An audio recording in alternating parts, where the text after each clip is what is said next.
మల్లికార్జున్ ఖర్గేకి పోటాపోటీగా నివేదికలు అందించారు కాంగ్రెస్ ఎమ్మెల్యేలు. తాజ్ కృష్ణ హోటల్లో ఖర్గేను కలిసి ఎమ్మెల్యేలు మల్రెడ్డి, రంగారెడ్డి, ప్రేమ్ సాగర్ రావు, బాలు నాయక్, రామ్మోహన్ రెడ్డి, సుదర్శన్ రెడ్డి తమ అభ్యర్థనలు వినిపించారు.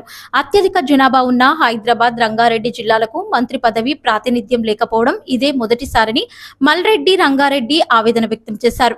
బంజారాల్లో 80% మంది కాంగ్రెస్ కి మద్దతుగా నిలిచారని, అయినా తనకు మంత్రి పదవి ఇవ్వలేదని, 2 సార్లు ఎమ్మెల్యేగా గెలిచిన వారిలో మంత్రి పదవి లేనిదే తానొక్కడినే అని పరిగి ఎమ్మెల్యే రామ్మోహన్ రెడ్డి బాధనంతా వెళ్లగక్కాడు. పార్టీ సీనియర్ గా తనకు అవకాశం ఇవ్వాలని ప్రేమ్ సాగర్ రావు, సుదర్శన్ రెడ్డి నివేదికలు అందజేశారు.